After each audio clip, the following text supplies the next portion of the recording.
All right, welcome to another episode of AI for Healthcare. Today we'll look into medical reasoning LLMs. It is based on this recent paper published in 2025.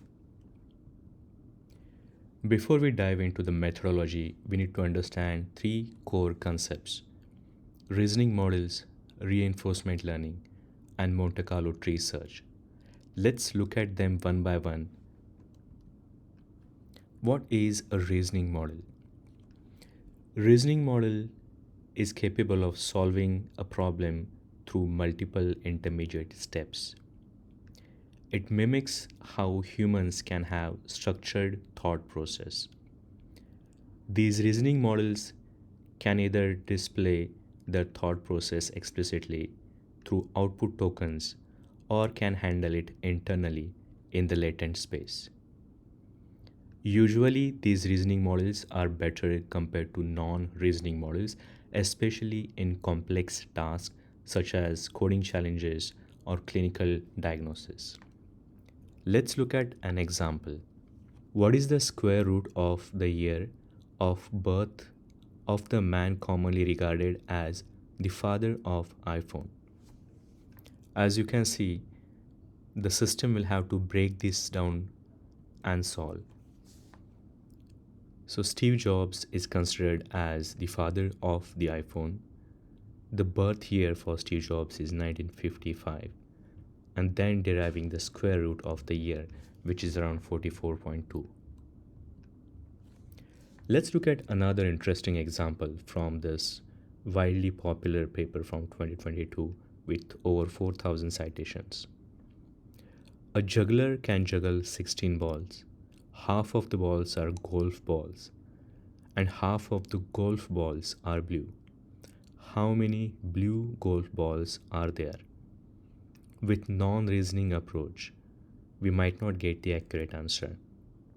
But with reasoning approach, we are essentially forcing the system, the model, to generate the intermediate steps similar to human thoughts.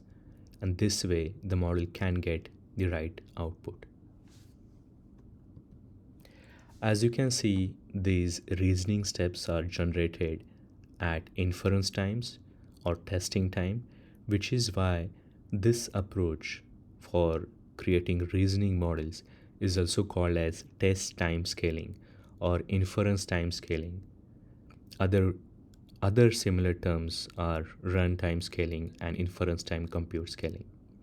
They all mean the same. The other bucket of approaches is opposite of inference time, which is training time scaling. It is also called as train time compute or train time compute scaling. These two categories cover most of the reasoning approaches out there in the world currently. Let's understand the second key concept. What is reinforcement learning?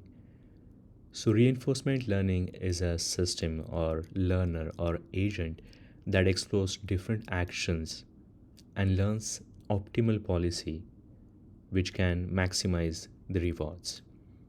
The key concepts include agent, which is the system or the learner, state, which basically explains the current situation, action is basically the next available choices, and then two key concepts which are relevant for this paper includes policy and reward.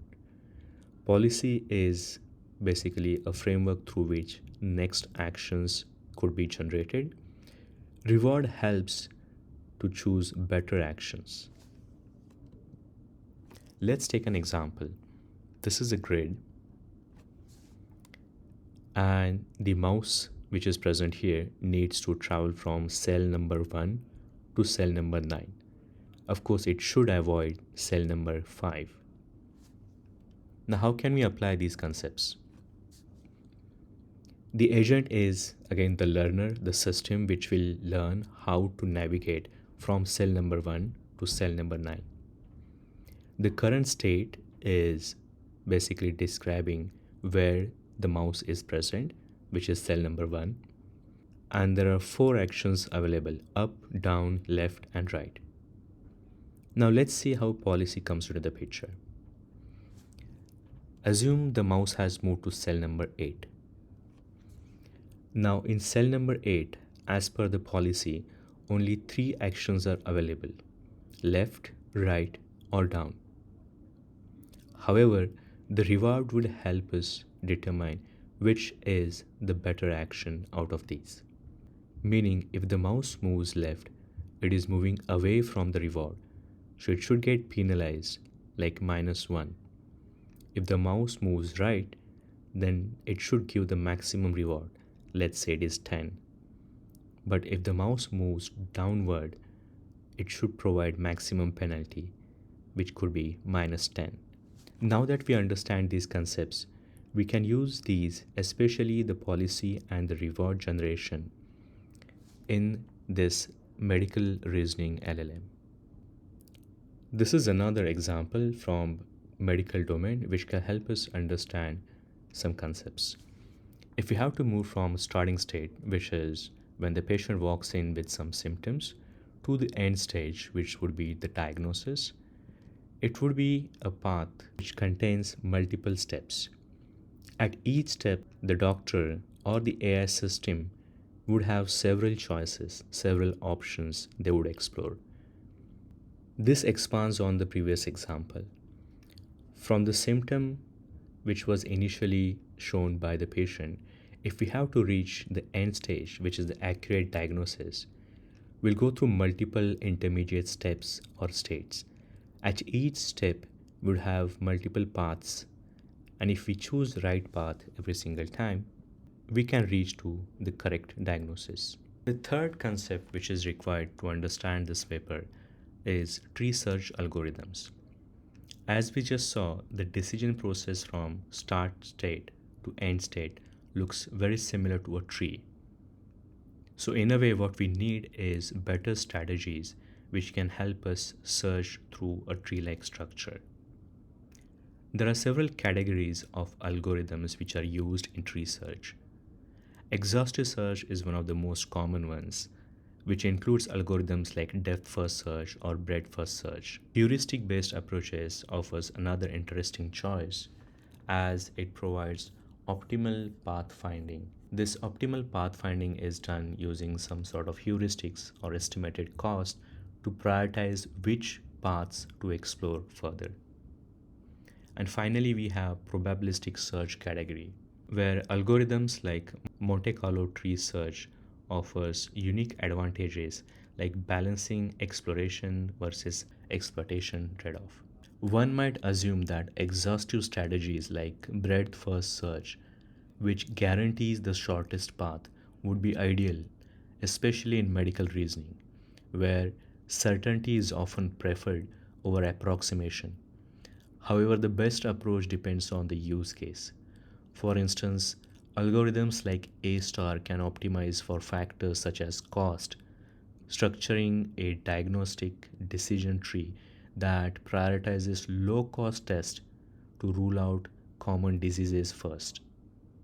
On the other hand, if the goal is to develop a general purpose reasoning LLM that extends beyond just diagnostic use case with much wider scope, in other words, potentially very large trees with higher branching factor, then an algorithm like Monte Carlo tree search, which balances exploration exploitation trade-off, would be more suitable. So this is what they have used in this paper. Let's understand how Monte Carlo tree search works. There are 4 key steps. It starts with selection. You can choose any state as a current state and then expand from there. Understand what are the immediate options, what are the children of the given node. From one of the expanded nodes, we can simulate the end state and see if we are able to reach the correct end state. Meaning, from one of the expanded nodes, the system can follow and traverse the tree to the end node or leaf by making random choices and see if we can reach the right conclusion. Based on this conclusion, which might be right or wrong, We can do backpropagation to update weights of nodes which were part of this particular trajectory. And finally, we repeat this enough number of times so that we understand probabilistically if we choose certain pathways initially, what is the chance of success or what is the chance of us finding the right answer. As you can see, this explores initial part of the tree and from a certain point onwards, it simulates the trajectory. This helps balance exploration versus exploitation trade-off. Now that we understand the basic concepts behind it, let's see how the algorithm works. In 5 key steps. Step 1 is defining the scope of the model's capabilities. As this is going to be a general purpose medical reasoning LLM, they have used variety of datasets which contains around 16 medical tasks. Step 2 is using these sources and scope, we want to create initial seed dataset. The researchers have selected 500 instances from each of the 16 datasets or from each of the 16 tasks. This results into a seed dataset of approximately 8,000 instances. This dataset would be used for self-evolution process, which is one of the important concepts, and we'll see what it means. As we have seen, in order to reach from initial state to end state, which could be from symptom to diagnostic, a system would generate multiple intermediate steps. And these steps can be generated through an algorithm like Monte Carlo tree search, which can explore choices at each point, select one of those, expand, simulate the trajectory to the end state, and see if the end state matches what we see in the data. This can be used for 2 key purposes: policy fine-tuning and policy reward model. Let's see how. It starts with initial state, and there are several choices. The Monte Carlo tree search can help us select one option, expand on it, and we can keep doing this until we reach the end state. As you can see, the first node is the initial stage, and the sequence we have generated in between the end state and the initial state is essentially the reasoning chain, which is also called as long reasoning chain in the world of AI. Once we have generated enough of these intermediate steps, some of those would lead to right outputs. These can be considered as verified synthetic trajectories, which has basically intermediate steps producing the right or accurate output. These verified examples then become a training dataset for refining policy model and also reward model. Let's start from this point again. As we can generate the intermediate steps between initial state and the end state, if we do this enough number of times, some of those are going to be the correct trajectories, producing correct output. We can discard other trajectories and keep the accurate ones, and then use this as the training data for policy model as well as reward model. Step 5 basically explains the point I just made. This dataset can be used for fine-tuning the both auxiliary models, which help create a better trajectory or better reasoning capability for the given model. And finally, once we have done enough of refinement, we can evaluate the model on the reasoning capabilities. The results from the research paper shows it can surpass the accuracy of GPT-4o Mini and some of the state-of-the-art models at the time this research was conducted. So what are the key takeaways? Self-bootstrapping. What this suggests is without human intervention, using something like Monte Carlo tree search, we can generate intermediate pathways. Some of those pathways would be the right ones. Keep those and use this as a self-bootstrapping process to improve the model. As we can generate the synthetic data through this Monte Carlo tree search, it helps tremendously to save the human effort as well as refine the policies we need. We are using Monte Carlo tree search method to generate the training data with intermediate steps. This training data would be then used to fine tune the model, where the policy model and reward model can learn from this synthetic data. And in the inference phase, we would not use the Monte Carlo tree search, but just the policy and reward model. These are the results.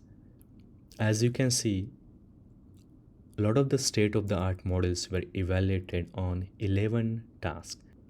As you can see in the last row at the bottom, the MED-S model along with policy reward model produces the better results.